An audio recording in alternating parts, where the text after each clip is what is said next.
Bueno, esto es lo que habíamos estado viendo antes de la clase la clase previa al laboratorio, al primer laboratorio. Hemos estado viendo cómo se afecta el ciclo de conversión de efectivo. Es una de las cosas que más las hemos discutido y que fue pues punto de su laboratorio, fue punto de análisis dentro de su primer laboratorio. La pasada clase también verificamos la resolución de su laboratorio número 1. Estoy pendiente de subirles la resolución, pero ya está el video en YouTube. Está bien, Jessica, no hay problema. Lo importante es que ya está por acá. Entonces, habíamos estado viendo eso dentro del marco de la unidad 2, que son las decisiones de inversión. Vamos a ver cuáles son los factores de selección de las inversiones. Los factores de selección de las inversiones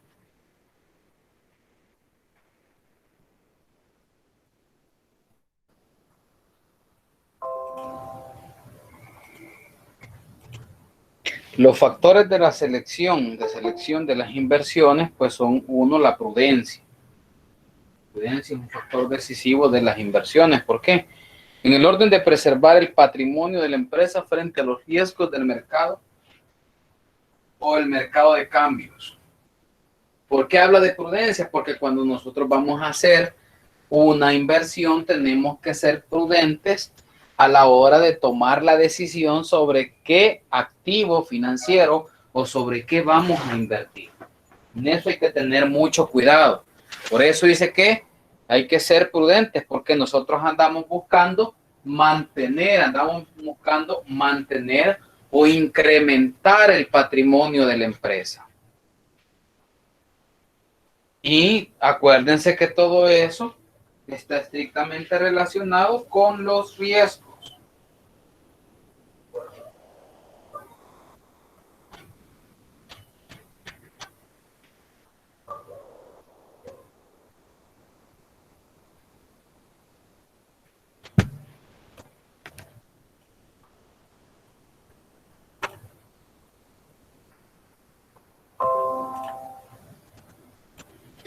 Todo eso está estrictamente relacionado con la política de administración del riesgo. Ya habíamos dicho que en el caso, las políticas de administración del capital de trabajo que ven los tipos de riesgo están estrictamente relacionadas también con las políticas de administración de las finanzas de largo plazo. En el sentido de que la misma política moderada, la misma política conservadora y la misma política agresiva funcionan dentro de este parámetro para establecer los niveles de riesgo aceptables para cada inversionista. Y cada inversionista es totalmente diferente. Un inversionista de otro, su perfil de inversión es totalmente diferente. Pero cuando ustedes están gerenciando una empresa, cuando están haciendo gerencia de largo plazo, lo que ustedes buscan es mantener el patrimonio de la empresa o aumentarlo. De hecho, como personas naturales, ustedes buscan mantener su patrimonio o aumentarlo. Nadie está esperando en despertar el día de mañana y decir, bueno, me voy a ir a gastar todo. Todos quisiéramos un día despertar y decir, bueno, soy millonario, tengo dinero, puedo hacer lo que yo quiera. Pero nadie espera cuando tiene suficiente dinero decir que lo va a gastar todo y se va a quedar sin nada. El que tiene la plata lo que espera es llegar al siguiente día y multiplicar esa plata. ¿Cómo espera multiplicarla? A través de las diferentes formas de inversión. Lo otro es la seguridad, factor de seguridad que implica valorar la recuperación de la inversión a su vencimiento o en el caso que se tenga cuando se decida venderla en el horizonte del tiempo previsto. Dice que la seguridad implica la recuperación de la inversión. Es por eso que existen métodos que permiten evaluar el riesgo.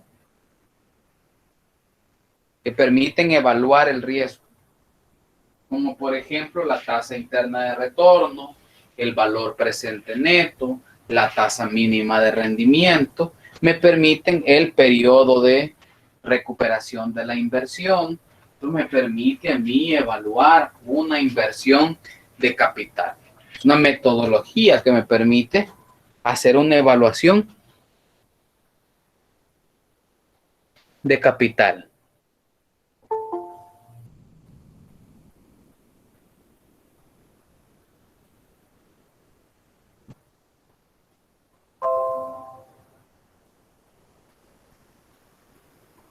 De ahí otro factor que está incluido dentro de los factores de selección de las inversiones, es el factor de la liquidez. Supone valorar la capacidad de transformar los activos financieros en dinero. Es decir, que nosotros vamos a buscar hacer inversiones en aquellos activos que yo pueda fácilmente convertirlos en plata. Eso es lo que yo ando buscando. Activos que yo pueda convertir en plata en un momento determinado, no importando si estos son de corto plazo o de largo plazo. Pero yo voy a buscar invertir en los activos más líquidos posibles. ¿Por qué? Porque ustedes saben que hay necesidades de efectivo. Las empresas tienen necesidades de efectivo y ante una necesidad, ante el momento en el que se suscita el riesgo, pues lo que tengo que hacer es buscar aquellos activos que sean más líquidos. Y los activos que tienen la capacidad de convertirse más fácilmente en activos líquidos, es decir, los activos más líquidos, son aquellos que son más transables en bolsa, con el objeto de preservar la liquidez que efectuarán en inversiones temporales o valores o instrumentos financieros negociados en los mercados secundarios oficiales. Cuando ustedes emiten acciones por primera vez que están buscando llevar plata a la empresa, lo que ustedes están haciendo es emitiendo acciones, emitiendo activos financieros en el mercado primario. Cuando ustedes se van a buscar a comprar acciones en el mercado secundario, es decir, acciones que ya fueron vendidas en alguna ocasión, entonces ustedes están en el mercado secundario, porque andan buscando inversiones que ya fueron sujetos de salidas al público. En los mercados internacionales, las empresas que cotizan en bolsa se les denomina empresas públicas.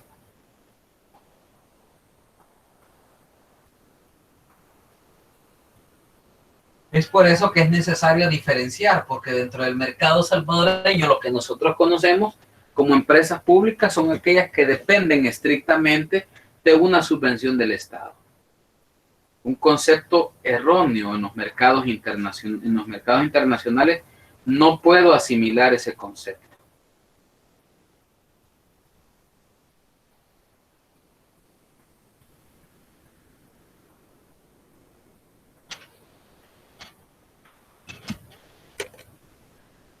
El otro factor es la rentabilidad. Ustedes saben que uno de los objetivos de la administración financiera es aumentar la rentabilidad de los accionistas. Ustedes buscan a toda costa aumentar la rentabilidad de los accionistas. La única forma de aumentar la rentabilidad de los accionistas es elegir aquellas inversiones que sean lo más rentables posible. Y una inversión es rentable si puede recuperarse su inversión, y además de que pueda recuperarse su inversión, puede alcanzar niveles óptimos de rentabilidad. Y los niveles óptimos de rentabilidad, que los vamos a ver ya próximamente en los ejercicios que hagamos para determinar el KPM, están estrictamente ligados a los conceptos de riesgo país.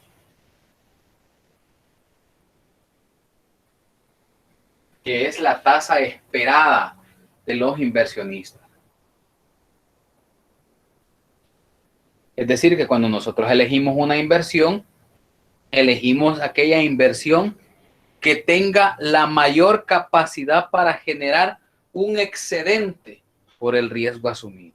Y de ahí que dentro de las finanzas las reglas dicen, a mayor riesgo, El inversionista requiere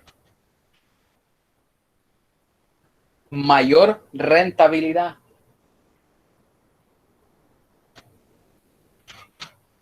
A mayor tranquilidad,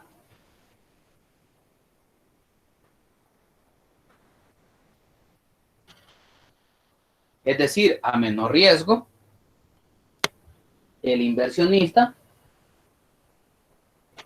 requiere menor rentabilidad. Cuando nosotros elegimos proyectos, vamos y elegimos proyectos que están estrictamente relacionados con los rendimientos que nosotros mismos andamos buscando. Nosotros andamos buscando altos niveles de rendimiento, elegimos proyectos que tienen altos niveles de riesgo y que el riesgo se puede asumir sí y solo sí también tenemos altos niveles de rentabilidad. ¿Qué explica el hecho de que un inversionista tome una inversión con un alto nivel de riesgo? Lo explica solamente la obtención de altos niveles de rentabilidad.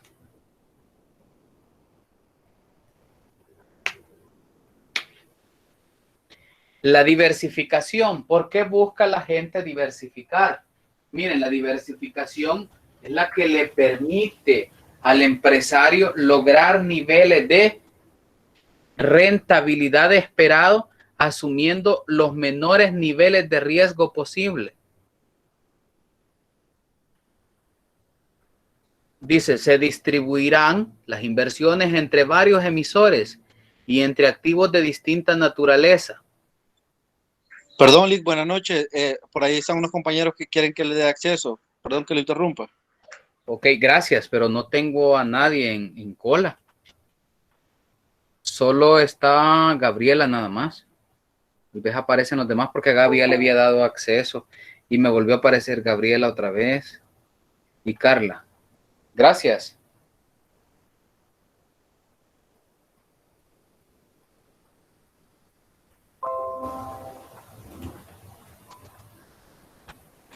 Entonces tenemos el efecto de la diversificación. La diversificación prácticamente lo que busca es alcanzar los niveles de rentabilidad esperados por el inversionista. Pero el inversionista va a ir a buscar aquellos activos que sean más líquidos posible y que representen menor nivel de riesgo.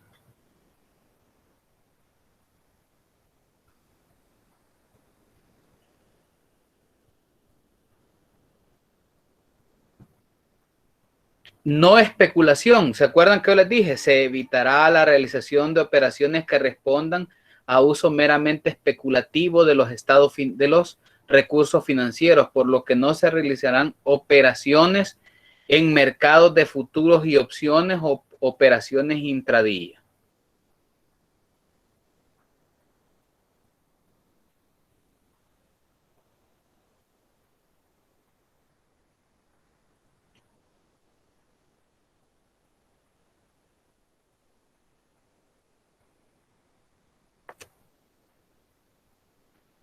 De ahí me habla de los factores de éxito de las inversiones. ¿Cómo puedo yo determinar que una inversión va a tener el éxito esperado?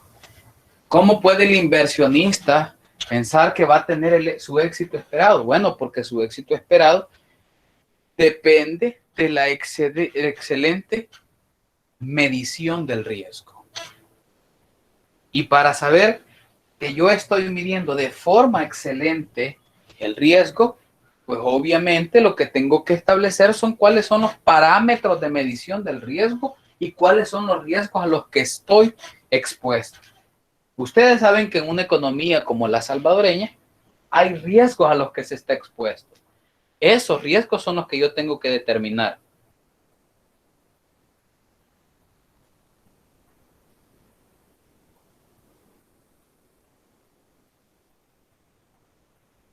Hay métodos cuantitativos para determinar la viabilidad de una inversión.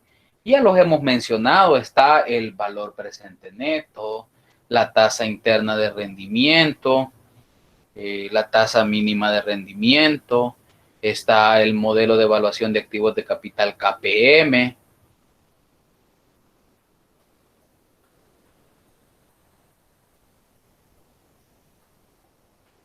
Y todo eso me permite a mí determinar el éxito de la inversión. Hay métodos cualitativos para determinar la viabilidad de la inversión. Recuerden que cuando nosotros estamos invirtiendo, aparecen por ahí los stakeholders. Los stakeholders son aquellas organizaciones, personas ya sean naturales o personas jurídicas que van a ejercer un impacto sobre las operaciones de mi negocio.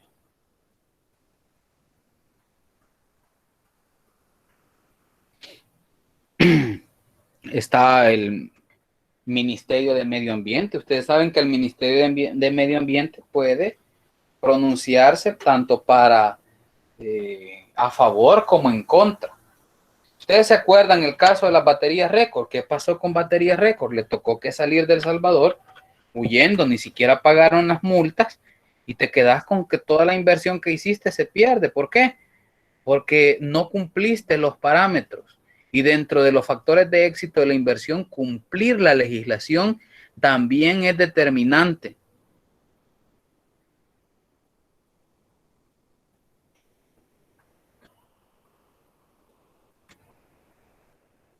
También es determinante para el éxito de la inversión. Los métodos de diversificación aplicables a las inversiones. Dentro de las inversiones, acuérdense que hay, como estábamos hablando ya anteriormente, de diferentes modelos de inversión, diferentes políticas de inversión. Dentro de de los inversionistas tenemos diferentes perfiles de inversionistas y aquellos inversionistas que tienen un perfil conservador prefieren invertir en títulos, valores de renta fija, en detrimento de los títulos, valores de renta variable.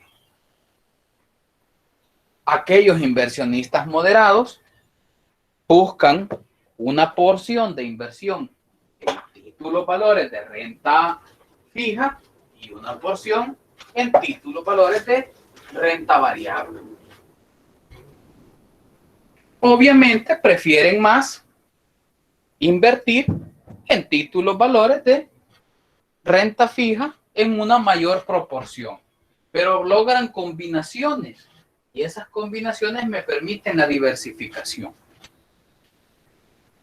Más adelante vamos a ver también que la teoría nos dice y la práctica también. Miren, ustedes no pueden invertir, no deben invertir en títulos de un país en específico. Busquen diferentes países de inversión. ¿Por qué? Porque los países dependen de la situación macroeconómica y de la situación internacional. En el entendido de que los países dependen de situaciones ajenas a la realidad nacional,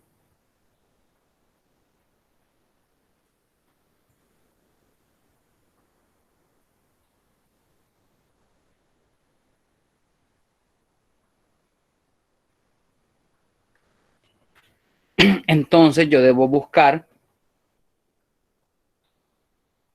aquellas estructuras de diversificación que vayan acorde a mi perfil de inversión. Una de las razones por las que el sistema de ahorro para pensiones, las AFP, no tienen mayores rendimientos posibles, una de las razones es que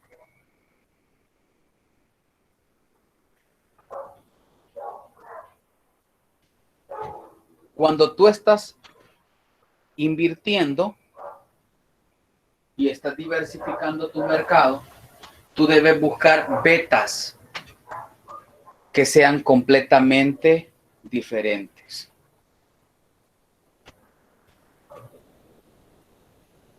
Los métodos de diversificación aplicables a las inversiones, algunos utilizan los fondos de inversión.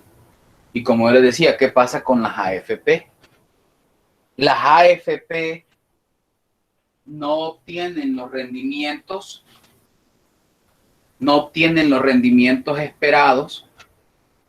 Los usuarios de las AFP, nosotros que cotizamos en el sistema de ahorro para pensiones, porque la mayor parte de títulos de las AFP provienen de títulos de renta fija. ¿Por qué? Porque así lo requiere el Estado salvadoreño cuando se creó, cuando se privatizó,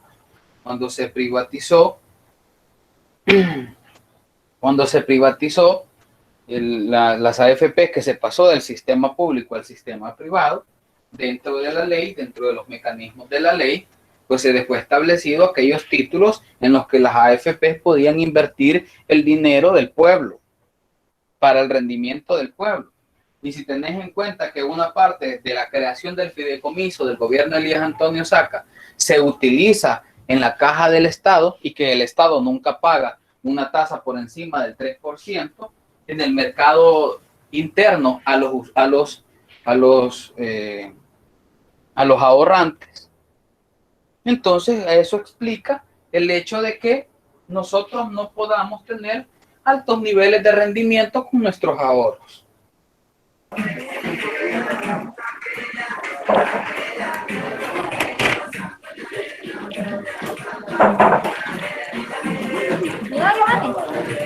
Así bromeo yo.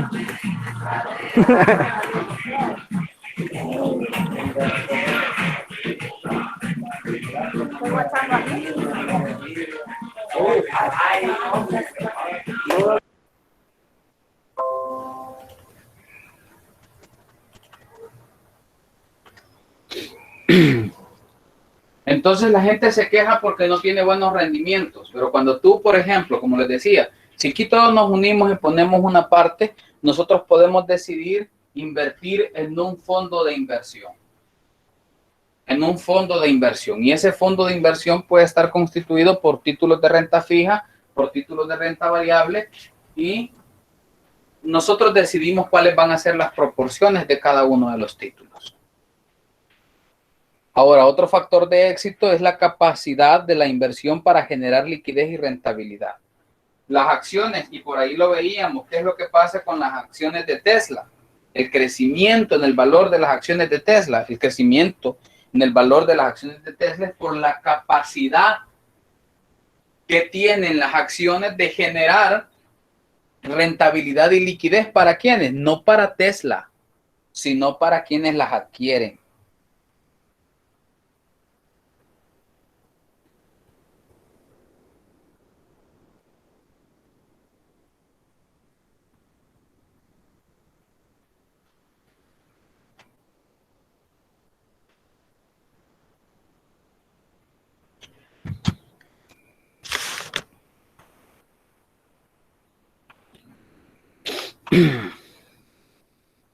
Vamos a dejar de presentar por acá.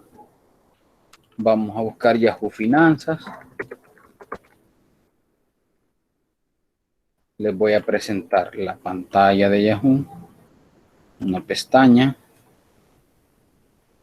A ver. ¿Dónde lo vamos a hacer? Lo vamos a hacer acá.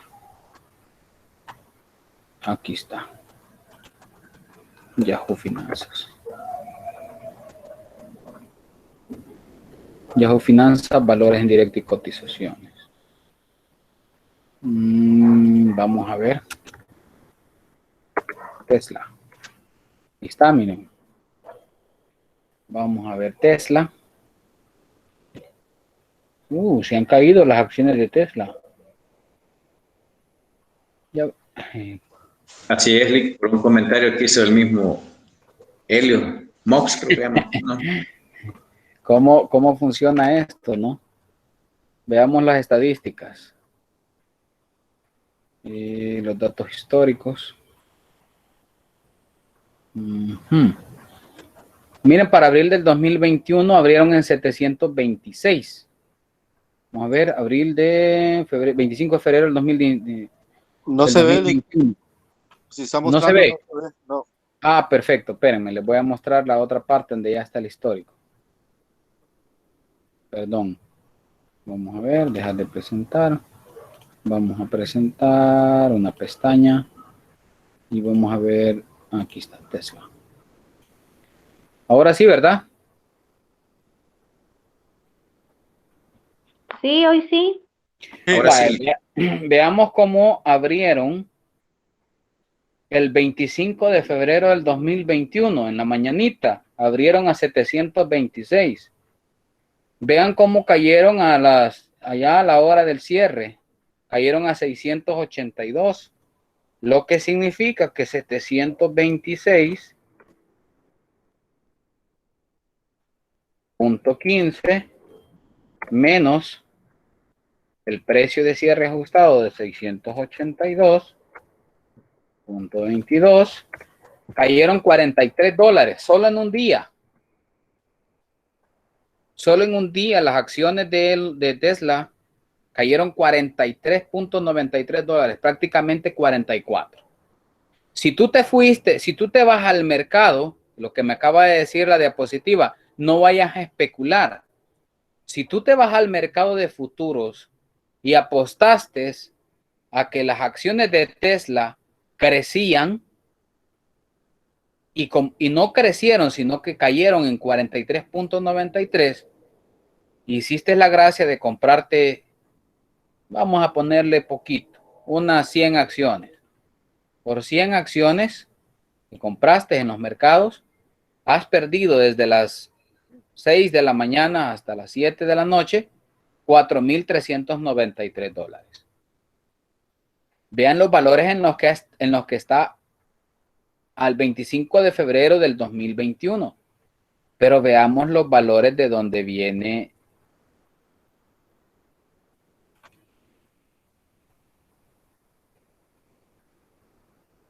las acciones de Tesla.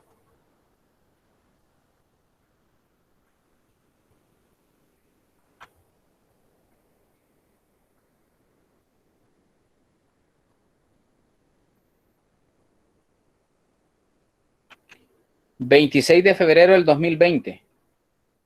Del 26 de febrero del 2020, que valían $156.50, ahora valen 726. Si bien es cierto que hay acá momentos en los que las acciones de Tesla han valido más, vamos a ver el valor más alto.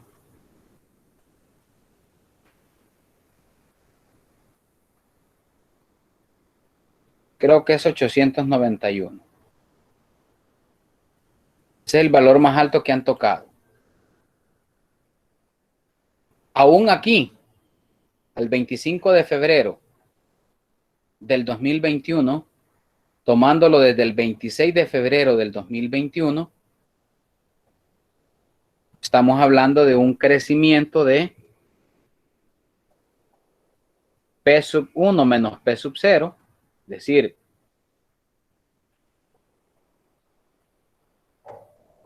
$726.15,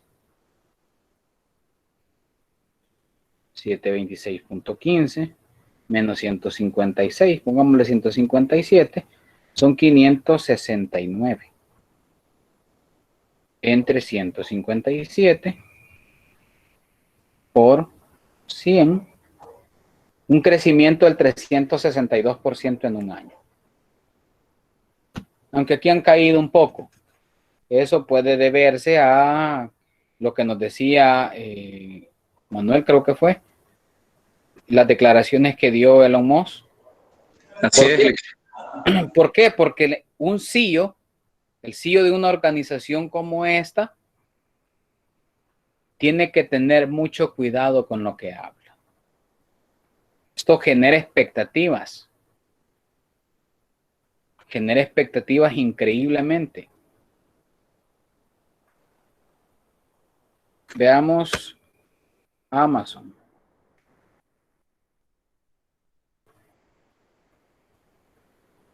Cada acción vale 3,057.16. Y lo mismo, van en caída.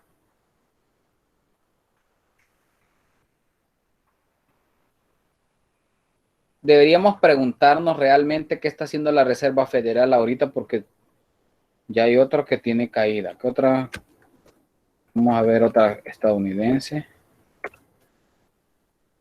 Facebook. Ojo. Otra caída. Veamos.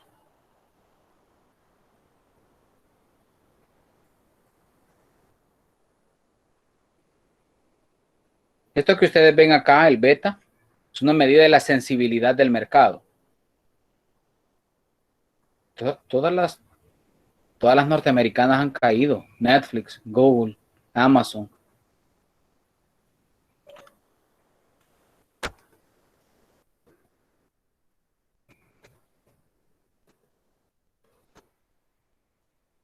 ¿Qué fue lo que dijo este señor?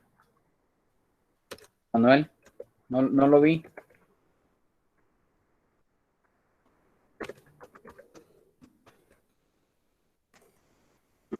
Fíjese, solo vi el encabezado, la verdad no leí a su totalidad la información. Solo me llamó la atención, sí, que estaba en baja por una declaración de él mismo.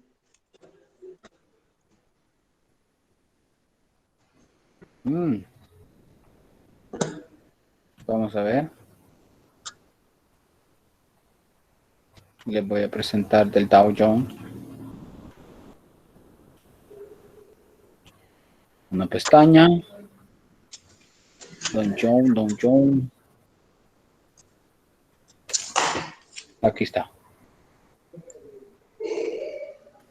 Aceptar, vamos a ver.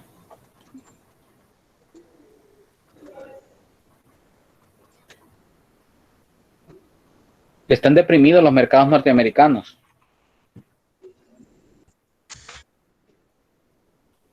Casi la mayoría de cotizaciones en el mercado norteamericano ha ido a la baja. El petróleo bajó un poquito, bajó 50 centavos.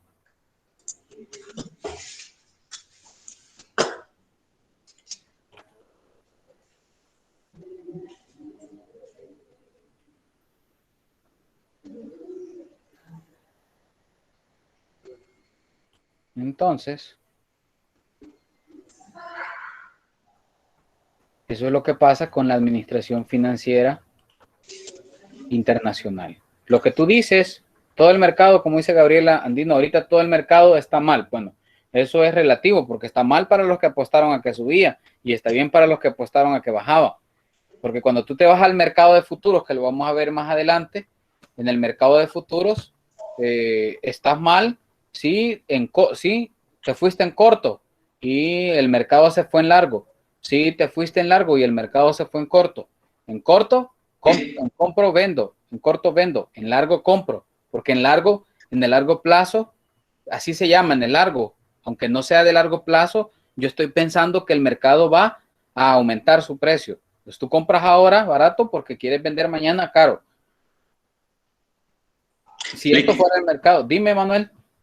Fíjate, aquí estoy viendo lo que la reacción del mercado fue por un tweet que él puso acerca de Bitcoin, que él, como él invirtió 1.500 millones y dijo de que otra empresa de Bitcoin estaba más fuerte que la que él estaba invirtiendo. A la puchica. Eso fue lo que puso en Twitter y eso generó el efecto dominó de las caídas del mercado y de las acciones de Tesla. Sí, eso suele pasar. ¿Cómo puedo decir yo que otra empresa está mejor que la mía? Es como decirles que la mía no vale nada, que inviertan en la otra. Y no tiene nada que ver los Bitcoin con el mercado de Tesla, porque Tesla lo que está buscando es generar atracciones para que aumente los niveles de inversión, porque tienen altas necesidades de capital. Porque está buscando gerenciarse de largo plazo. Entonces, pero ¿qué es lo que les quería ver? Quería que viésemos ahí. Cómo los mercados responden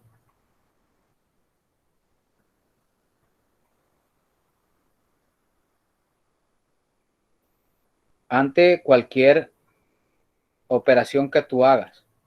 Por eso cuando ustedes ya estén gerenciando, si ustedes ven cómo el país, ustedes pueden asimilar cómo las finanzas públicas se han ido degradando en función de las decisiones que han ido tomando los padres de la patria y los gobiernos ejecutivos con el pasar del tiempo. ¿Por qué? Porque eso repercute en la tasa de riesgo del país y de esa manera el país, si hay buenas declaraciones, hay menos riesgo. Si hay malas declaraciones, aumenta el riesgo. El estira y encoge del gobierno de El Salvador y la Asamblea Legislativa ha creado una tensión en los mercados internacionales en donde se vuelve riesgoso que los inversionistas compren títulos de deuda del mercado salvadoreño. Entonces, cuando tú vuelves riesgoso tu empresa, cuando tú haces una mala declaración, ustedes se imaginan Manuel hablando bien de su empresa, pero Marlon hablando mal desde la empresa de Manuel, que por cierto Marlon tiene el 50% también de las acciones de la empresa en la que está Manuel invirtiendo. Entonces no serviría de nada lo bueno que diga Manuel si Marlon lo quiere echar por la borda. Entonces todas esas cuestiones hay que tener cuidado, porque el impacto que genera en los mercados financieros es determinante para aumentar o para disminuir el riesgo. Cuando tú estás hablando del riesgo, tú aumentas el riesgo en la medida que andas buscándole errores a tu empresa. Yo no digo que tú vas a mentir sobre la realidad económica de tu empresa o sobre las expectativas reales de tu empresa, pero como las expectativas reales de un buen gerente financiero, de un buen CEO, deben ser el incremento en el valor de las acciones que incrementa la riqueza de los accionistas. Entonces lo que estamos viendo acá es que toda la gente anda buscando crear una buena imagen. A nadie le gustaría que digan, bueno, es que Miguel se escapa del trabajo. Se escapa del trabajo y se va para el Mr. Donald. Se va a tomar un café, regresa al trabajo tipo 11. A las 12 sale a almorzar y ya no vuelve hasta la hora de marcación. ¿Por qué? Porque se va creando una imagen, y es lo mismo con las empresas. Te vas creando una imagen de las expectativas de tu rendimiento, y esas expectativas de tu rendimiento te pasan la factura en el valor de las acciones comunes. Y acuérdense que el valor de las acciones comunes tiene valor de mercado. El valor de mercado está determinado por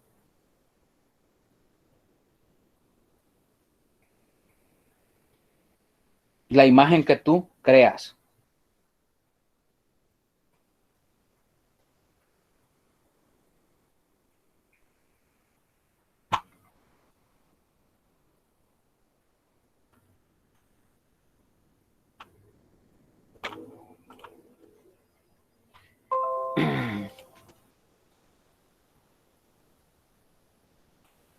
¿Por qué me dice que yo no debo ir a buscar inversiones que sean volátiles? ¿Por qué no tengo que invertir en eso? Porque eso es demasiado riesgo. Yo voy a elegir activos que tengan baja volatilidad, es decir, que no sean tan sensibles a los cambios en el mercado. Ustedes se fijan cuando la economía está bien, todos los inversionistas están saliendo del oro y están invirtiendo en activos más volátiles. Pero cuando la economía empieza a decaer, entonces los inversionistas empiezan a buscar, se van para el oro, se van a esconder al oro. ¿Por qué? Porque el oro es uno de los activos menos volátiles del mercado. No es que tú compras un kilo de oro y mañana lo andas revendiendo. O sea, la gente lo que hace es esconderse, es cuidarse, es buscar disminuir el riesgo cuando se van al oro. Entonces, un parámetro para decir que una economía va creciendo es que el valor del oro va disminuyendo. ¿Por qué? Eso dice que la economía está dinámica. Veamos una cosa. ¿Qué les dice a ustedes el aumento que ha estado teniendo el precio de la gasolina durante estos últimos meses? desde la última baja que tuvo, todas las actualizaciones del Ministerio de Economía en los precios de referencia ha sido de aumento en el valor de la gasolina. ¿Qué te dice que la gasolina esté creciendo en su precio? Ese para ustedes es un indicador de qué?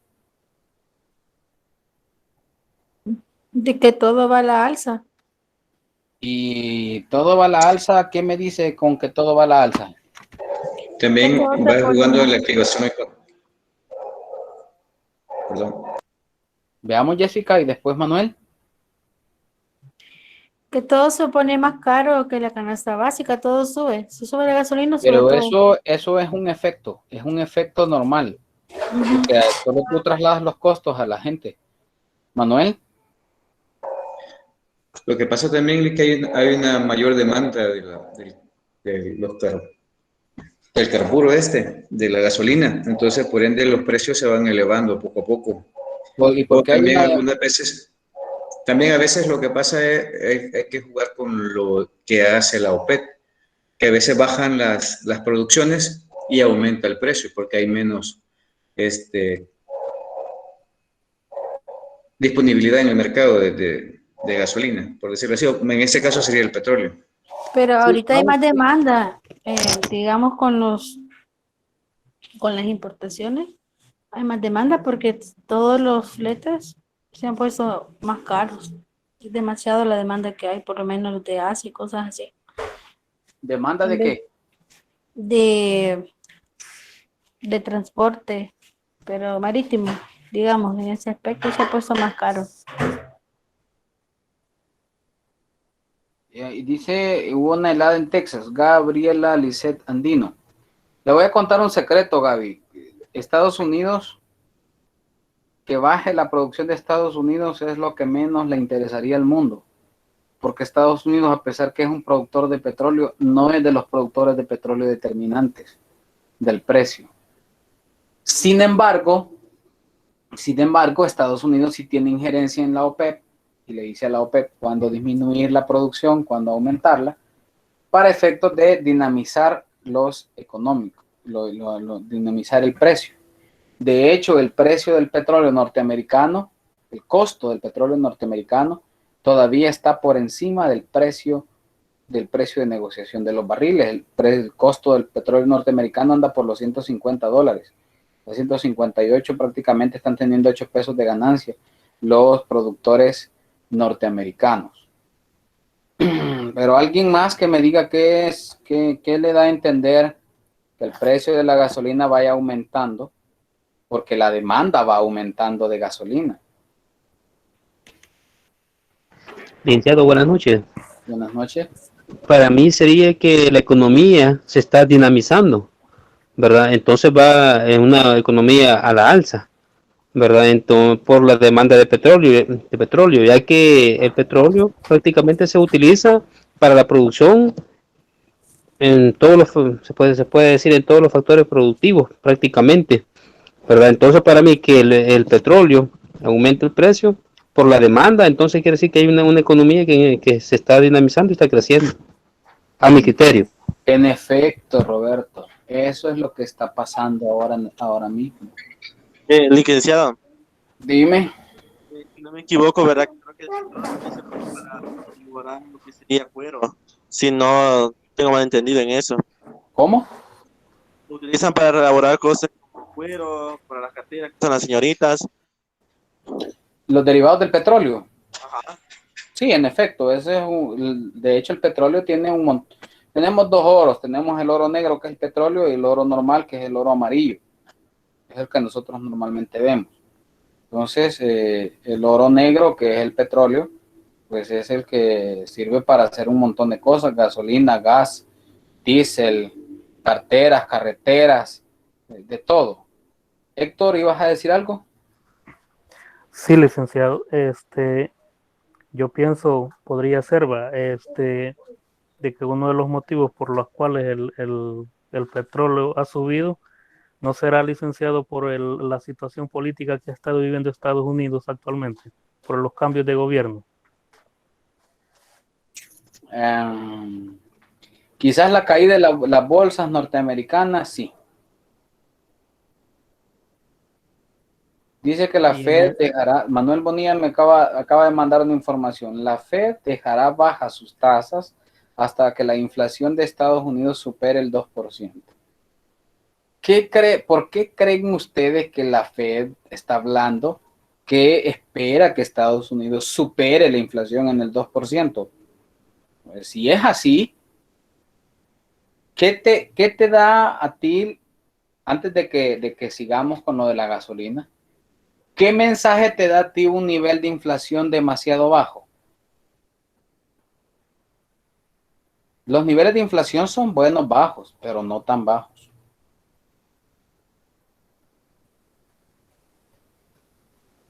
Un nivel de inflación bajo te dice que el dinero no vale nada. Por eso las economías necesitan niveles de inflación moderados. Ahora, el hecho de que la economía, como nos decía Roberto, cuando yo veo que los precios de los derivados del petróleo van aumentando en los mercados, ese es un indicio. Si no ha habido acuerdo de la OPEP, que siempre los tienen que publicar, porque cuando hay acuerdo de la OPEP para disminuir la demanda se publica. Si no hay disminución de la oferta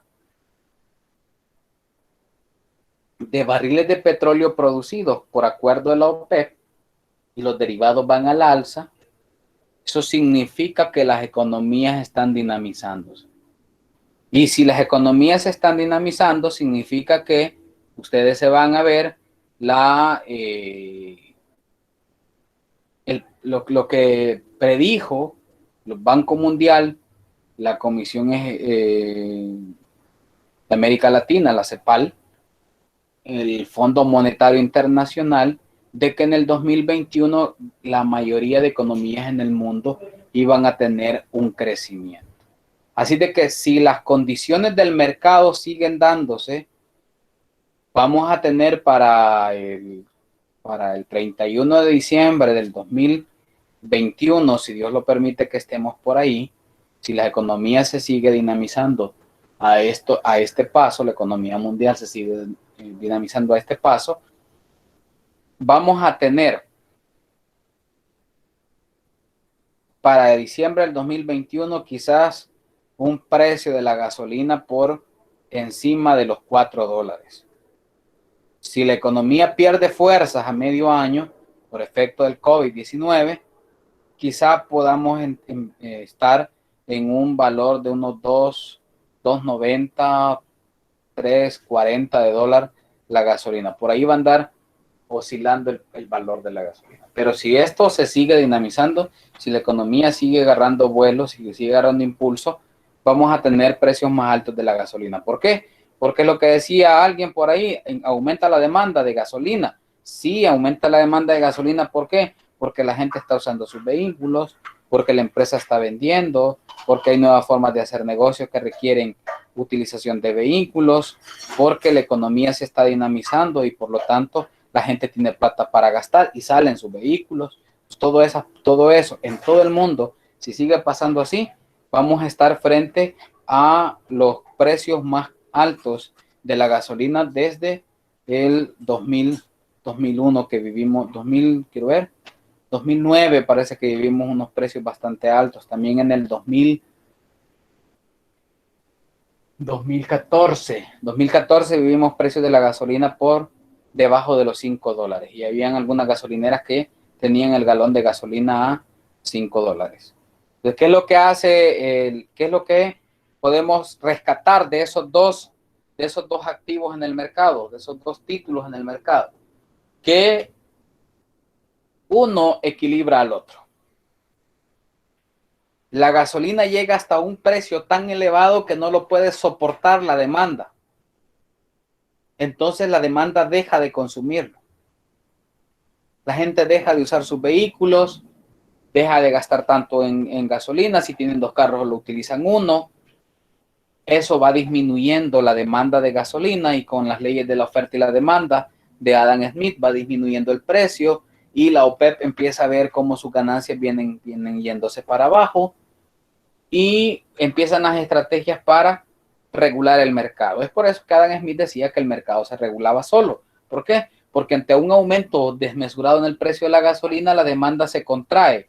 Ante una contraída de la demanda, el precio de la gasolina baja. Ante una baja del precio de la gasolina, la demanda es elástica y vuelve a su cauce. Pero en ese ir y venir se generan, como los contadores conocen, el impuesto diferido, se genera un efecto diferido en la economía y se dan las crisis financieras internacionales. Y es algo en lo que ustedes tienen que estar pendientes. ¿Por qué? Porque les sirve a ustedes para gerenciar.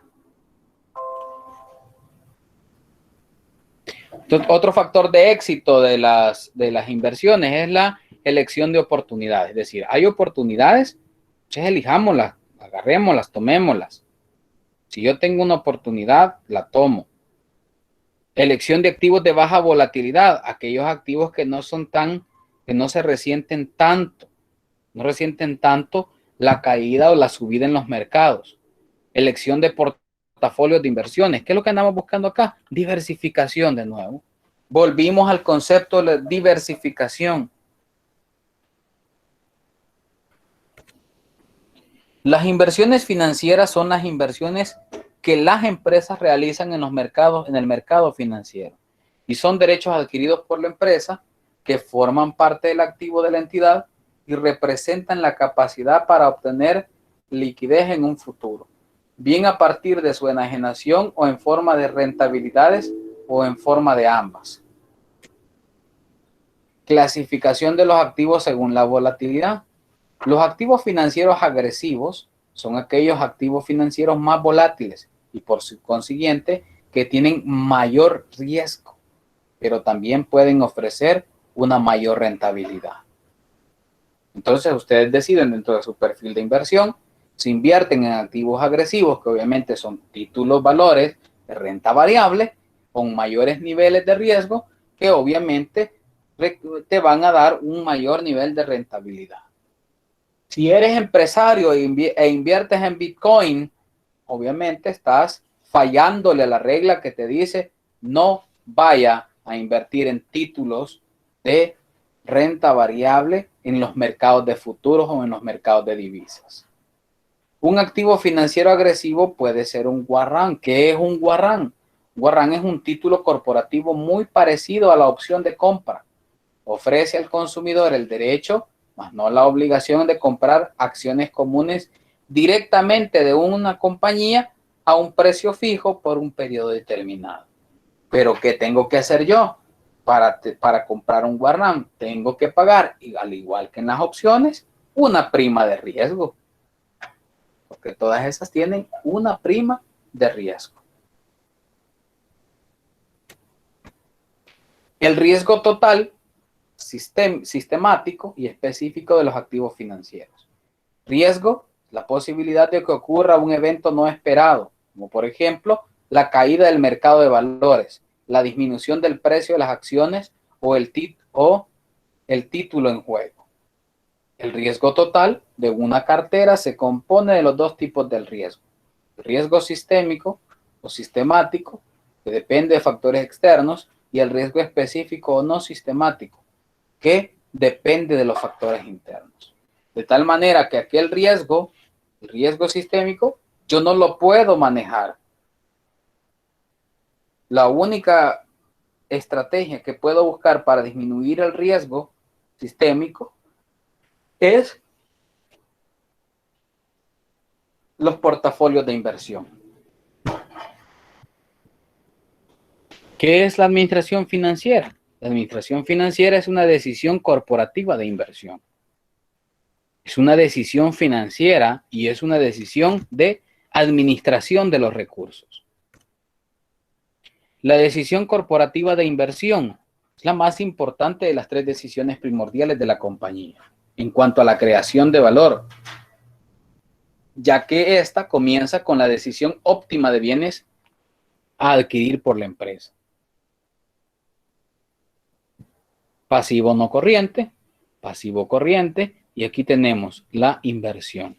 Para que nosotros podamos tener acá una inversión que se va a ir al activo no corriente, necesitamos las fuentes de financiamiento que están al lado derecho, que puede ser un pasivo no corriente o puede ser un patrimonio. ¿De dónde provienen las decisiones de inversión? Las decisiones de inversión provienen de la identificación de oportunidades, fortalezas, debilidades y amenazas. Es importante reconocer cómo las debilidades pueden representar oportunidades. ¿Por qué? Si ustedes ahora tienen una debilidad, por ejemplo, para un contador una debilidad es no poder utilizar o no saber interpretar las normas internacionales de información financiera. Si un contador no sabe hacerlo, eso representa una debilidad. No conocer la aplicación de las normas internacionales de auditoría, las NIAs, eso es una debilidad para un contador. Para un financiero, una debilidad es no poder analizar el estado de flujo de efectivo, no conocer cuál es el análisis pertinente que se realiza a el estado de situación financiera, al estado de resultados. Y esas son debilidades que pueden convertirse de alguna manera en oportunidades. ¿Cuándo se convierten en oportunidades? Cuando tú trabajas sobre la debilidad. En materia financiera, una debilidad puede ser la empresa no tiene la capacidad suficiente para generar los flujos de efectivo para hacer frente a sus obligaciones de corto plazo. Esa es una debilidad de corto plazo. O la empresa no tiene fuentes de financiamiento que le permitan reestructurar la deuda o que le permitan hacer inversiones de capital. Cuando yo convierto esa debilidad en una oportunidad, cuando me tomo la tarea de hacer mío el negocio y como inversionista yo digo, si yo quiero que el banco ponga 100, yo por lo menos pongo 70. ¿Por qué? Porque el banco tiene que ver en mí a alguien que cree en la empresa. Si el banco se da cuenta que yo no creo en mi negocio, entonces no va a dejarme que yo invierta en él. Si el banco sabe que yo creo en mi negocio, se da cuenta que yo creo en mi negocio, posiblemente esté muy dispuesto a darme la oportunidad de hacer una reestructuración de la deuda y a través de ello tener una diferencia en la estructura de capital que me va a permitir convertir una debilidad en una oportunidad. ¿Por qué? Porque disminuye el riesgo. Y cuando yo disminuyo el riesgo, eso automáticamente se me convierte en una oportunidad. ¿Oportunidad de qué? De ser sujeto de empréstito. ¿Oportunidad de qué? De salir al mercado de valores y tener éxito en... ¡Ay! ¡Ay! ¡Ay! Vaya, háganme el favor de curar al que está gritando.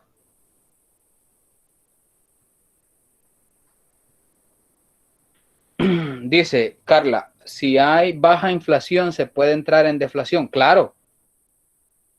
Pérdida del valor de los productos y servicios. Entramos a lo contrario, que es la inflación. La inflación es el aumento del valor de los productos y servicios por el efecto de el manejo de la oferta y la demanda. Y de la oferta y la demanda de plata. Y la deflación, por el contrario, estamos hablando de una pérdida del valor del dinero y por lo tanto también una pérdida del valor de los bienes y servicios. ¿Y qué pasa? Que si yo los compré, mi materia prima, mi costo era de $1, pero sufro de deflación, voy a tener que vender esos productos por menos del $1. ¿Por qué? Porque el costo, el precio de ese bien o servicio va a ser diferente y va a estar por debajo. Y hay otro concepto que se llama estaflación. Ustedes saben que dentro de los parámetros de la economía internacional y de la economía nacional existe el concepto de inflación. ¿Qué es lo que pasa cuando hay niveles altos de inflación? Los niveles altos de inflación tienen niveles altos en las tasas de empleo. Es decir, hay una inflación alta, también hay empleo, hay tasas altas de empleo. Es decir, que la tasa de desempleo disminuye. Cuando la inflación va disminuyendo, la tasa de desempleo aumenta. Es decir, que si la inflación aumenta, la tasa de desempleo disminuye. La tasa de desempleo es inversa a los movimientos en la inflación. ¿Qué pasa con la deflación? Si una economía está entrando en un proceso de deflación, cuando entra en ese proceso de deflación, la tasa de desempleo aumenta. ¿Por qué? Porque estamos perdiendo capital. Estamos perdiendo el valor de los productos y servicios. Pero hay otro concepto que se llama estaflación.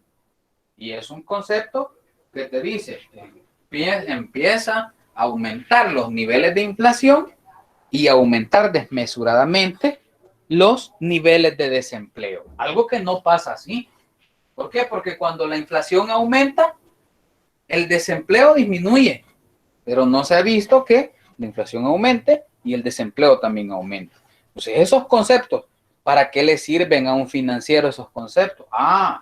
Es que tú vas a ir a administrar una empresa y tú tienes que saber qué es lo que la economía te depara, qué es lo que pasa en la economía. Si tú no estás consciente de lo que está pasando en la economía, vas a tomar decisiones al azar. Y al azar, solo en las estadísticas se toman decisiones. Miren, cuando ustedes compran la lotería, esa es una decisión al azar. De todas las veces que ustedes han comprado, hasta ahorita, ninguno de los 42 que habemos conectado seguramente se ha ganado los $300,000 de la lotería. Y si alguien se los ha ganado, que nos diga para que la comparta. Pero creo que nadie lo ha hecho. Porque ese es un evento al azar. A ver qué sale. Y la administración financiera no es un evento al azar.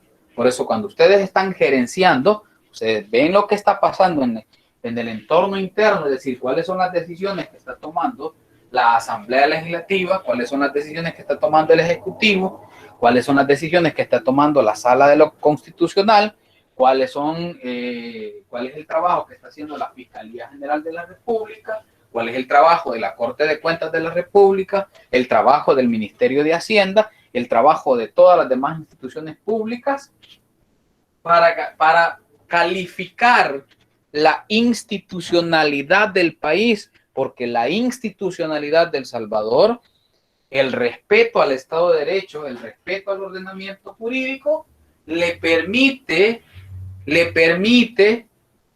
al financiero entender por dónde va a andar la realidad.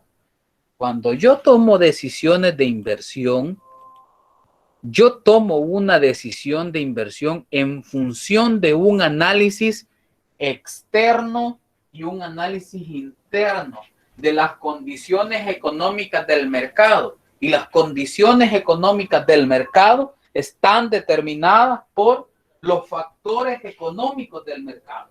¿Y cuáles son los factores económicos del mercado? Los factores económicos del mercado es el gobierno de la República en sus 3 poderes, en conjunto con todas las instituciones del mercado, con todas las instituciones del sector público y las gremiales de empresarios, FUSADES, la NEP, la ASI, la Cámara de Comercio, el Consejo de Vigilancia para la Contaduría Pública y la Auditoría, la Superintendencia del Sistema Financiero.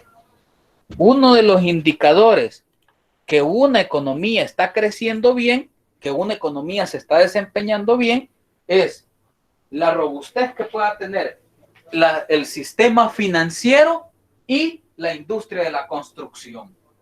Si la industria de la construcción y el sistema financiero están funcionando bien, una economía funciona bien.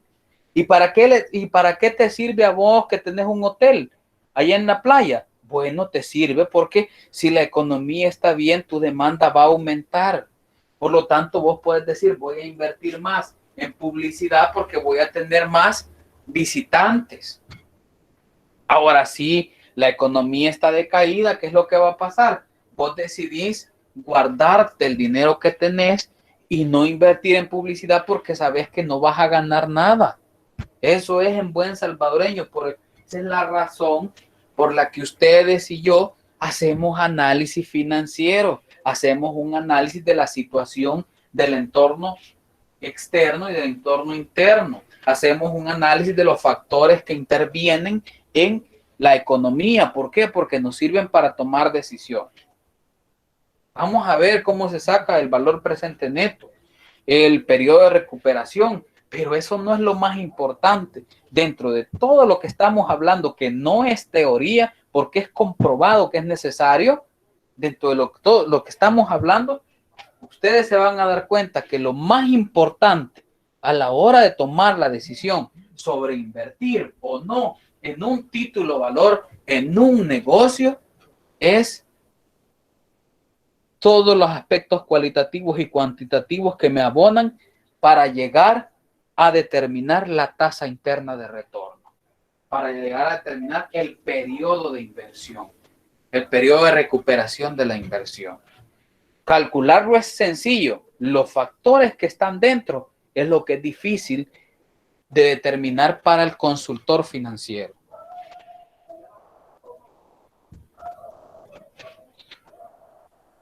No sé si tienen alguna otra duda.